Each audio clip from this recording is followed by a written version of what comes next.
Hey everybody, welcome back to Talk With Nia. So we got a lot to talk about. Let's get into Roddy Ricch first. So he says that he gets paid $500,000 for a festival show. So he sat down with Joe Budden and he had them guess on how much he would get paid for a festival. Let me play you the clip. How much would you offer Roddy right now? How much would you offer? I don't know. I don't know what your normal rate be, fam. What's your normal rate? You want me to go? Yeah. You booking me for a festival? A festival. Yeah, a festival. Roddy Ricch is giving me an hour. 50? No. Up. Look at his face. Do you see what he has on his neck, son? I don't know what that shit. I wouldn't even get my pinky toe. Yo, you see me sitting here thinking, nigga, chill. Let me throw a number out first. I'm giving you $1, nigga. $1.25. You ain't getting no hour. Wow, that's crazy. I hang up on you. Sound like $350. Nah, $500,000. You right. If I give a nigga $500,000 for an hour worth of work, I'm being honest with you. No. That's, hey, yo, dog, do you know what I gotta do to get $500,000 out? Now I'm gonna need to change my job because $500,000 for a show, that is insane. But you know what? I wasn't too surprised. Were y'all surprised at that? Because I wasn't. I really wasn't. These artists out here get paid for doing these shows, and that is where they make the most of their money. But let's move on to Saweetie, because you guys know, if you subscribe to the channel, you've been watching, you know we talked about Saweetie yesterday selling, she was basically on pace to sell 2K units of her mixtape that she just dropped that has 6 songs on it first week, right? So now people are reacting to that on social media and they are criticizing Saweetie like crazy for this mixtape selling 2K units first week. You know, yesterday we talked about how Vlad TV tried to say, oh, she did an interview with us, she would have sold 10 times that amount. But other people are coming into this conversation. So people are saying that if they have millions of followers and their album sold 2K, they probably would just delete all their social media because your fans are lying. Your followers are lying to you. So Saweetie, they also said Saweetie has 13 million followers, hundreds of thousands of likes on all pictures, but album sold less than 2,000 copies. The math ain't adding up. Now, Saweetie sold a mixtape, just to be clear, not an album like, you know, these people are saying, but the sales are very low. You know, like, I think Glorilla did better than this, but I think Glorilla's pure sales were extremely low. But however, Saweetie did take a long break from putting out music, and she really needs to be consistent and gain a stronger core fan base. I honestly think she should have released her debut album. I'm not gonna talk about a mixtape, I'm saying an album, when she had hit singles out, okay? When like people were like singing Saweetie songs like crazy. She was doing performances and like she was getting known, she was getting out there, right? That was a few years back. I think she should have released an album then, okay? And you know, she should have stayed consistent with strong records from there and then more albums. But she actually went through a lot mentally, especially after the breakup with Quavo. And she really took a break. Like, we haven't heard from Saweetie in a long time. So on the flip side of this, like, she had cut off her hair and everything like that. And she was really hurt. She went through a lot. You know, so I really want people to be, I really want people to be kind to Saweetie. Give her a little bit of grace. Okay, this didn't do crazy well. Okay, let's let her move on and continue, because she also, before she took this big hiatus, this little break, people were criticizing her like crazy over how bad her performances are.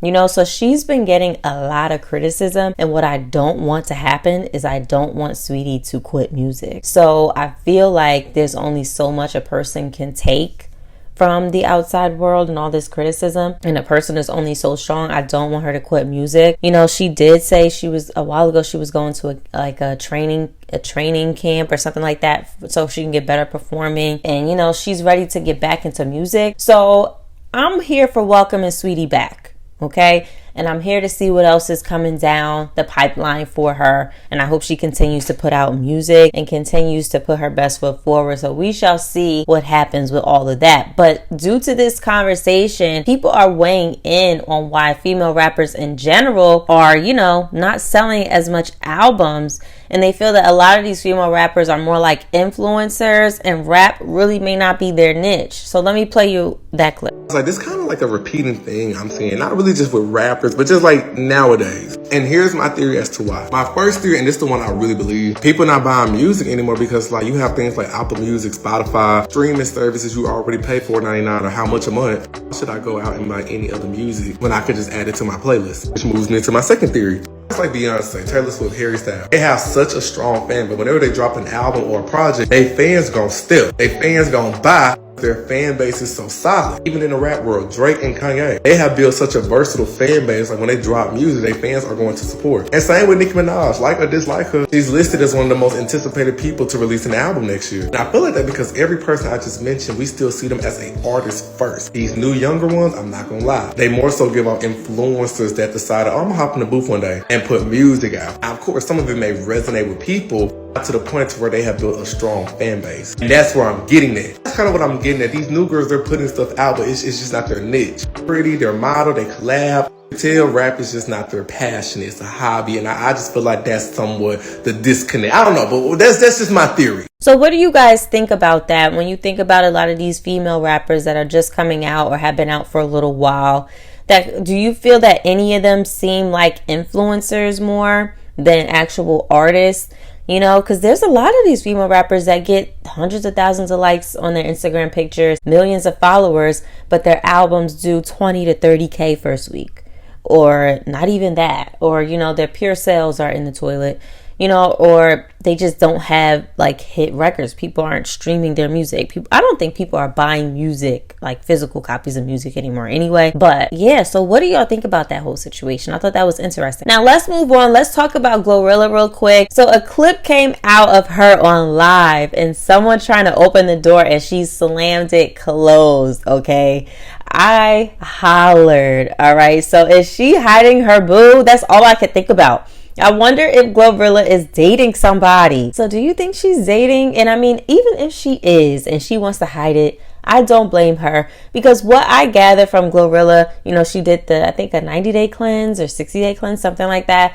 I think she's all about her peace, keeping people out of her business, and then keeping people away from her that have bad energy or is not really here for her. So I don't think she's going to allow the world to be all up in her relationship business. I just don't see it. But I thought that was hilarious, okay? Now, let's move on because I wanted to talk about this. I was very surprised that I'm a little late to this. But someone's coming out about Beyonce. They're accusing Beyonce of witchcraft, and this person filed a restraining order against Beyonce. This is Beyonce's ex-drummer, okay?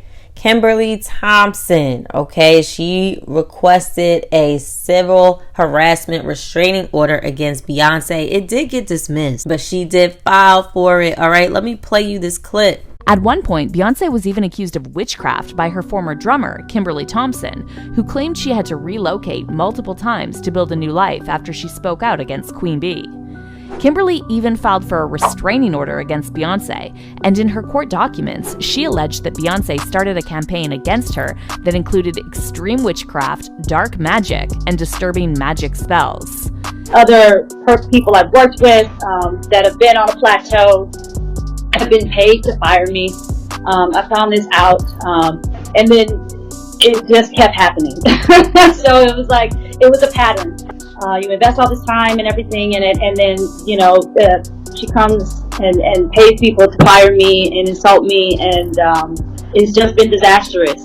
Kimberly also claimed that everyone in the upper echelon of the music industry knows about Beyonce's dark practices, and she said it took her years to be able to escape Beyonce's influence. But everybody knows, you know, like it's interesting that, you know, the public doesn't know all these things, but the people that are associated in the higher powers, to say more or less do, you know, and I've just been this entire time. This has been going on for a very long time.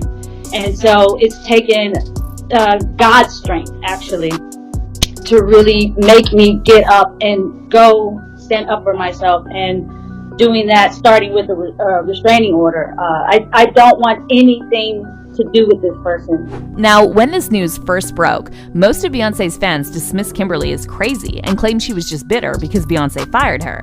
However, there were also a lot of people who said there must be at least some truth to what Kimberly said, because she never sold her story to tabloids or tried to profit from it in any way.